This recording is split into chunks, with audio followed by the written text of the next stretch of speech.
a team. Okay, they are a football team. Let me give you a bit of context. The context is that they are doing badly already. Okay, so normal lah. They're doing very badly, and then the coach is trying to encourage them lah. But unfortunately, they do not know how to really win for the next one. So they have been doing very badly. So that's why they are deciding and trying to see how they are going to win the next game. Because if they lose the next game, then they're out of it. Alright, means that they are going to lose and then they're going to be out of the league. Right. So this is the clip I want to show you.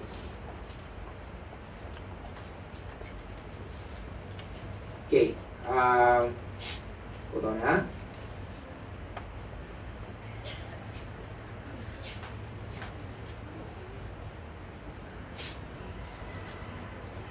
Okay, so as what's going to happen is that while we wait for this, I want to ask you, any of you have been in a mentor or mentee relationship before?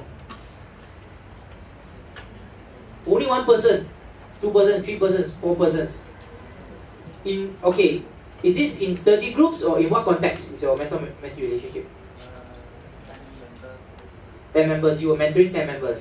I'm a mentee. Is this, what context was this in? Yes, I mean it's in a group, but was it in university? In university lah. Alright, okay. Is it part of a course requirement? Not a course requirement. How did you? Why did you do a mentor-mentee relationship? To know about the school matters. To know about the school. So the senior will mentee the juniors, is it? I see. Is it part of orientation program? Your mentor-mentee? Okay. Good. What do you all talk about in this type of relationships? What do you all talk about?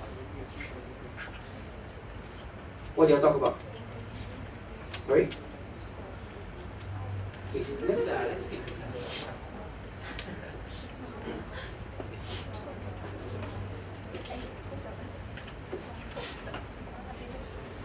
Okay. So essentially what happens is that I'll be your video lah, okay? Alright, I'll be your video. So essentially is all those people, they are saying, look coach, it cannot be done. No way. What's the point? You know, we're gonna lose anyhow. So then the coach says to the first person, and he so happens to be the team leader lah. Alright, the team leader also feels very defeated. So he says to the first person, you know, I want you to do a certain, okay, it's like a crawlback exercise that they do to exercise as part of their training regime. So what happens is that he will crawl without his knees touching the ground. So he will crawl but knees not touching the ground, and he will piggyback someone on his back. So he will get another player to be on his back, and then what happens is he'll crawl. So the team leader, what's this? So stupid. Why are we doing something like this? So stupid. Right, never mind. But he says another thing. The coach says that I'm going to blindfold you. What? You know, why blindfold me? Alright, so fine. Right, so he blindfolds the person. So one person gets in the back and he starts to crawl. And you know, in that type of position is what we call a stress position. Alright? How many of you have someone on your back and you try to crawl? Maybe when you're younger, when you're playing with your brother or sister. But it's very, very difficult. So what happens is that it starts off here. And it's like, okay, you know, this is hard, coach, this is hard. And the coach is at the side. And then he says, no, don't worry, let's go. It's like, you know, what's going on, you know? Then all the guys are like laughing, all the other players, you know, see someone talk bad about the coach, you know, this is what's going to happen. So, but as we're doing that, what happens is that it becomes much harder for him. So they're crying out, I can't do it, you know, I can't do it. And then the coach is like screaming at him, no, you can do it. So, long story short, as he's screaming and crying and whatever, before you know it, the crawl usually lasts for like a short distance only, and then they stop. But because he's blindfolded, he doesn't realize that he's actually been going this one. He's been going very far. So by the time he's done and he collapses when he doesn't have any more energy, guess what? He's on the other end of the field already, and all the guys were like dumbfounded. And then the coach squats down to the guy and he says, you know, don't say you can't do it because you're the team leader. And if you cannot, and if you say you cannot, then all the rest of the team will be unable to actually achieve it. So what happens was he asks the team leader, go back, and then that's the end of the clip. Now, essentially, what you see there is a basic premise of mentorship and coaching. Now, so a mentor is someone who allows you to see hope inside yourself. All right. Now, I'm going to talk a bit about some mentoring relationships and then how it all happens, and you can see how it works. All right. Okay. So, everyone know who Steve Jobs is? Okay. Have you ever wondered who Steve Jobs' mentors were? No. Okay. All right. So let's understand and have a look. Quite interesting. Okay. Now, firstly, there was this guy called Robert Noyce. He's a microchip co-founder. So he founded the microchip. Okay, whatever you have on your phone, your TV, any electronic. So this guy is like really brilliant. Now, if you understand that Steve Jobs, he's not a technology person. He's not a technology person. He doesn't do coding. He's not like Bill Gates. You know, he doesn't know all this hacking, coding, those kind of stuff. So, but he learned his knowledge of technology from Robert Noyce. Even in university, which he dropped out of, he never really did all these computer courses and things like that. Alright, so Robert Noyce actually coached him on that. Now, he had a second mentor. His name is Robert Friedland. And yes, it's not a typo there. That guy is a drug dealer. He used to sell party drugs and all those things to university students. And he became Steve's mentor. Alright? So you can see that, wow, it's quite a son. And if you understand, Steve Jobs is a person who cannot sell. He doesn't know how to sell. If you look at his presentations on YouTube and everything, you realize the way he talks, the way he walks, you know, it's like, this is the iPhone 6 Plus, alright? And it's the best iPhone we ever created. You know, it's got awesome features. We're so excited to show it to you today. So he talks like that. He talks like that. And you will realize that he's a very introverted person. Everyone know what introverted is? It means a quiet person, right? Just like most of you here, because when I ask questions, everyone's going okay, alright. So he's a very introverted person, but this guy, so he learned how to sell from a drug dealer, alright? Okay? If you can sell drugs to people, okay, don't do that, right? But that's where he learned his selling skills from. Okay? So Robert Friedland, quite interesting now. Third guy was Bill Campbell, which is football coach. Taught him a lot also. Fourth one was this Japanese, obviously Japanese, Kobunshi Otagawa. He's a Zen guru. So you see all the design of Apple phones and everything with one button only. You know, last time I got a lot of keypads and everything. Very sleek, very nice. Yeah, I don't work for Apple, so yeah, I have to pay just like everyone else. But so this is the guy. This guy, Kobunshi Otagawa, influenced Steve Jobs in the area of simplicity.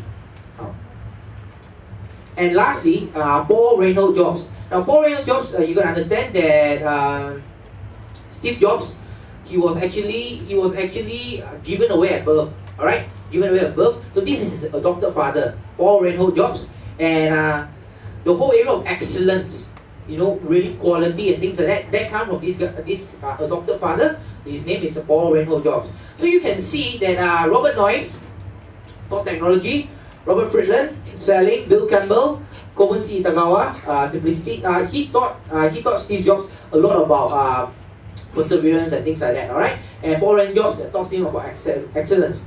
Now, so what happened after that? What happened after that? Let's see. Steve Jobs became Mark Zuckerberg's, your favorite app's mentor. Okay, and then what happened is Steve Jobs also mentored Sergey Brin and Larry Page, who is Google founders, also another one of your favorite apps. Okay, so you can start to see the relationships forming, yeah. And then from then on, what happened? He also mentored James Fielding, who is the president of Disney Stores. Do you know that Steve Jobs, or at least not Steve Jobs anymore because he has passed away, but when he was still alive, and now his wife, they are the biggest shareholder in Disney. Alright, so just an interesting fact for you, know, they're biggest shareholder in Disney. Alright, now what happens after that? Mark Zuckerberg would go on to mentor Reid Hoffman, which is LinkedIn co-founder. How many of you know LinkedIn? LinkedIn? Alright, don't worry. When you start working, you will need to use LinkedIn, okay? is the more professional Facebook, alright? Okay, next, then after that, Sergey Brin and Larry Page mentored Marissa Mayer, who is the current Yahoo CEO. Everyone knows Yahoo, right? Okay, alright, great. Now, so if you really look at it, do you know any of these people? The one on the left, do you know any of them? No, right?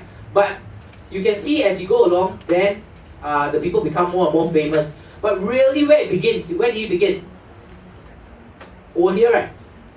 But before that, because they were not famous, before that, other people mentored them. Now, question: which of these relationships do you think is an official relationship? They did the whole flowchart thing. This is the official Silicon Valley, mentorship. We are in our 34th year. We go to convention. We find, draw lots, and then okay, Robert Noyce, your partner with Steve Jobs. How many of you think this is any of these formal relationships? Okay, so you will see, and it's plain to see that none of these are formal relationships. How about this? Steve Jobs to all the rest, and then from there to there. Are these all formal relationships? It's not all formal. None of them are formal relationships. They just say, hey, I've got something, and you've got something you can learn. Then let's learn together. Now, who approached who, all we do not know. But it's equally fine for a mentee to say, hey, I would like to learn from you. Is that okay? And then the mentor said, I know, hey, I would like to teach you something. Is that alright? So that's fine. So none of these are formal relationships. Now, so we want to draw a few key points from here, okay? Few key points about mentor and mentee relationships. Here we go. How are we doing so far, okay? Yes. Okay, alright, great. So you can see it's quite interesting now. Sometimes, mentorship relationships, so mentor-mentee, and the protege, the relationships are formed in ways we don't expect. So, how? So this guy here, remember Robert Friedland, the drug dealer? I'm just going to share with you an honest story how and this is the truth, okay? So what happened was Steve Jobs that time was at the university. He was just started off Apple. He was going from door to door to sell the computer. So he so happened to bump into this guy and his girlfriend at night in their room, and you should know what guys and girls, Westerners do in their room at night. And really they were doing it, alright. And he went in and he excused himself. But long story short, he asked Robert Friedland asked him to wait outside. I don't know whatever happened after that. But then he came out and then he said, look, you seem like a nice guy. I want to mentor you. And that is how the mentorship relationship got formed.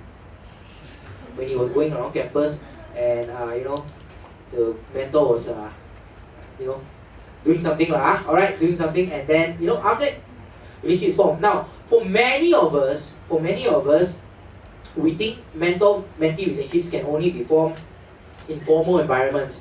If UTAR does not formalize an agreement, if UTAR does not send in something, then there's no way we can be a mentor-mentee relationship.